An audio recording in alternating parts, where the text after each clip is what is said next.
तर मित्रांनो, आमच्या चॅनलवर नवीन असाल तर चॅनलला नक्की सबस्क्राईब करा, म्हणजे तुम्हाला मालिकेचे नवनवीन एपिसोड सर्वात अगोदर पाहायला मिळतील. तर तुला शिकवीन चांगलाच धडा या मालिकेमध्ये काय घडलं.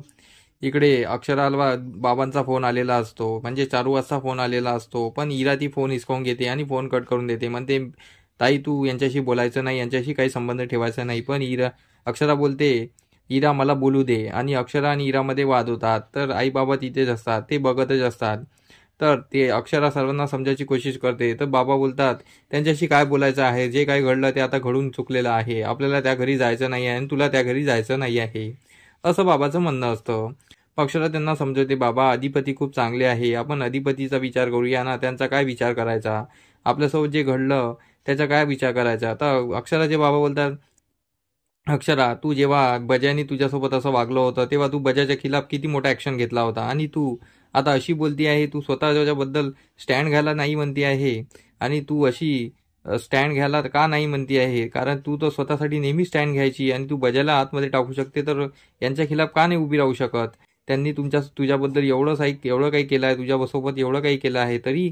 तर इरा बोलते, चल ना ताई, आपण पोलीसकडे जाऊ आहे आणि पोलिसांना सर्व सांगूया आणि त्यांची मदत घेऊया. तर अक्षरा बोलते, नाही, आपल्याला पोलिसांवर वगैरे जायचं नाही आहे, आपल्याला इथपर्यंत काही जायचं नाही आहे, अधिपती खूप चांगले आहे, मी अधिपतीला एक वेळा भेटली आणि त्यांना सर्व सांगितलं तर सर्व सॉल्व्ह होऊन जाईल. तर अक्षरा त्यांना समजवायचा प्रयत्न करत असते. तर इकडे 4 वाजता परत कॉल येतो. तर इरा बोलते, ताई कॉल उचलायचा नाही आणि मी तुला फोन देणार नाही. तर अक्षरा बोलते, बाबांचा फोन आलेला आहे, मला फोन दे. तर अक्षराचे बाबा बोलतात की इरा, फोन देऊन दे तिला, फोन काही घेऊ नको, फोन दे. पण अक्षराचे बाबा बोलतात की अक्षरा तू फोन उचल, पण स्पीकरवर ठेव. तर अक्षरा बोलते, ठीक आहे. अक्षरा फोन स्पीकरवर ठेवते आणि फोन उचलते. तर चारू आज तिला विचार न करतात, बाळा मी तुला किती कॉल केले, तू काल का नाही उचलत आहे. तर अक्षरा बोलते, मी कामात होते. तर चारू आज तिची देखभाल विचारतात आणि अक्षरा पण त्यांना विचारतात, आजी कशा आहे, तुम्ही कशा आहात. तर ते एकमेकाच्या विचार न कर झाल्यानंतर त्यानंतर अक्षरा बोलते की बाबा तुम्ही काय म्हणणार होते, बोला ना. तर अक्षराचे सासरे म्हणजे चारुहास बोलतात की तू येणार होती आणि तू या घरात नाही आहे, म्हणून या घरात खूप गोंधळ सुरू आहे आणि या घरात काहीच चांगलं नाही आहे. कारण की अधिपतीला पण गमावसं वाटत नाही आहे, त्याला ह्या घरात राहावंसं वाटत नाही आहे, त्याचं मन खूप अस्थिर आहे आणि तो तुझी खूप आठवण काढतो, तुझ्यामुळे तो कसा बसा होत आहे आणि त्याला तुझी खूप आठवण येत आहे. तर अक्षरा बोलते, हो का बाबा. तर अक्षराला वाटते की त्यांनी जे दुर्गेश्वरीनी आणि भुवनेश्वरीनी जे सांगितलं ते खोटं असतं, म्हणजेच त्या खोट्या बोलल्या, अधिपतीला त्यांची आठवण येत आहे आणि अधिपती तिच्याशिवाय राहू शकत नाही आहे, हे सर्व ऐकत असतात. तर बाबा समोर बोलणारच आणि समोर विचारणारच. तर अक्षरा समोर सांगत होती की आम्ही आलो होतो, असं ते अक्षरा बोलत असतात. तेव्हा इरा मदत बोलते आणि बोलते की तुम्ही ताईला फोन करू नका, तुम्ही ताईशी बोलू नका, कारण की तिला तुमच्याशी बोलायचं नाही आहे आणि तुमच्या घरात जे काही घडलेलं आहे ते आम्हाला सांगू नका आणि माझ्या ताईला तुम्ही त्रास देऊ नका, परत यांना कॉल करू नका. तर अक्षरा तिला बोलते की इरा, मोठ्यांशी या भाषेत बोलायला लागते का, आणि ते तुझ्यापेक्षा मोठे आहे ना, आणि तू त्यांच्याशी अशी का बोलते. तर त्यावर अक्षराचे बाबा मधात बोलतात की बघा तुम्ही जे काही आहे असाल, पण अक्षरा तुमच्या घरी येणार नाही. आणि तुमच्या लेकाबद्दल बोलायचं तर काय, तुमच्या लेकाला काही अक्कल नाही आहे, त्याला काही शिक्षित नाही आहे, अनाडी आहे तो, आणि त्याला काही बोलता येत नाही आणि काही त्याला वागता येत नाही.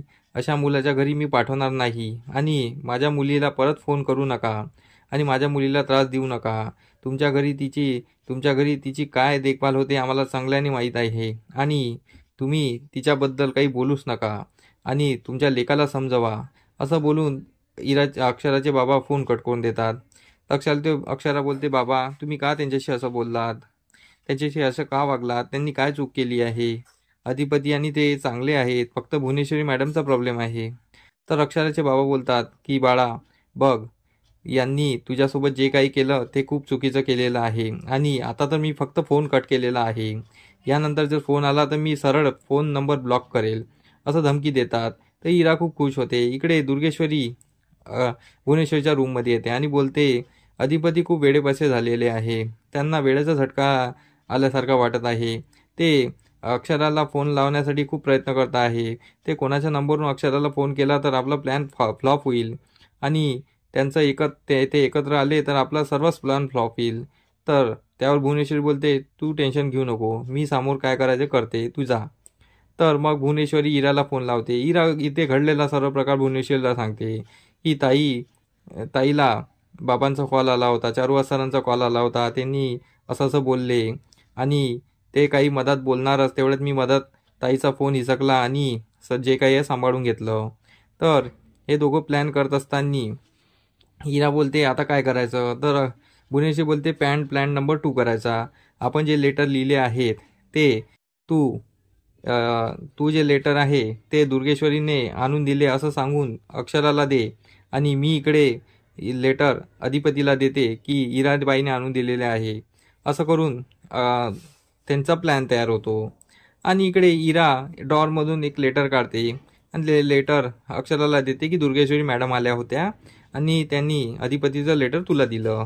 तर इकडे भुवनेश्वरी लेटर घेऊन अधिपतीच्या रूममध्ये येते आणि बोलते की इरा आली होती आणि अक्षराचा लेटर आलेला आहे, जरा वाचा बरं, मला वाचून दाखवा. तर यांचा लेटर एकमेकाकडे पोहोचलेला असतो, पण हा लेटर इरा आणि भुवनेश्वरीने लिहिलेला असतो. तर आता समोरील भागात हे पाहणं रंजक ठरणार आहे की या लेटरमुळे अक्षरा आणि अधिपती वेगळे होणार का, की भुवनेश्वरीचा प्लॅन फ्लॉप होणार, हे आम्हाला समोरील भागात पाहायला मिळणार आहे. धन्यवाद मंडळी. तुम्हाला आमचा व्हिडिओ कसा वाटला हे आम्हाला कमेंटद्वारे नक्की कळवा, तेव्हा आम्ही तुमच्या प्रतिसादाला उत्तर नक्की देऊ आणि आमचे व्हिडिओ बघत राहा. आमचा व्हिडिओ किती छान वाटतो हे आम्हाला कमेंटमध्ये नक्की सांगा. धन्यवाद.